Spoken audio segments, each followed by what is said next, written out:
how do you taste blended Scotch whisky? First of all, you need to use a glass, not just any glass, a Capita nosing glass. You'll see from the shape of this one, it is quite different from this one. Because what you want to do, unlike this shape, you want to get into the whisky to assess it. So what you must do is take the bottle, pour it into the glass, swirl it around, as I said to you before, throw it out. Because you want to get rid of any odors that are perhaps on the lip of the glass. Swirl it around, bring it up and say, hello. Then you go back to it. How are you? And then go back to it. Quite well. Thank you very much. Now remember, get into it. Don't go like this. None of this stuff. You want to get right into it to make sure that you're actually examining every part of that whiskey. How do you taste it? Don't knock it back like a cowboy. Take the water. But don't just pick up a jug like this. What you need to do is to pick up a jug with your finger in the water. Why? Because you want to test it. Why do you want to test it?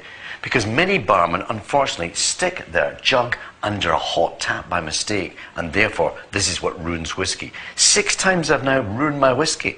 6 times. Twice in America, once in France, once in Stockholm, and twice in England. So, you take the still water, you put it into the whiskey, reduce it down to 35% alcohol.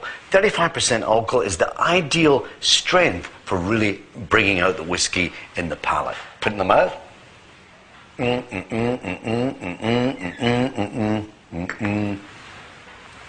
then let it go down. Absolutely fantastic. If in fact I hadn't added sufficient water, what would happen? This is what would happen. Your face would start grimacing. It would start changing because it was affecting the taste buds, anesthetizing them. So all you need is a little water. When I have a presentation, finish at night, want to relax, go into the bar, there's nothing more wonderful than the sound of whiskey being poured by the barman into a glass. And just when I'm about to take the glass from him to enjoy my whiskey, suddenly I hear this other noise. This other noise of not just 1 or 2 bits of ice, but many bits. This is now Scotch on the rocks. This is taking my whiskey, ruining it with all this ice. In the olden days when there was no ice, the Scots had to improvise. So what did they do? They went to the riverbeds. They took the cold rocks that had been chilled by the mountain snows. They put that into the whiskey and that chilled it. And that's why we call it Scotch on the rocks. All I'm saying to you is this. If you're ever in a bar and you want to try and enjoy your whiskey this way, don't take it. Take hold of the barman and show him what it's all about. Yeah, chuck it away. You don't need it.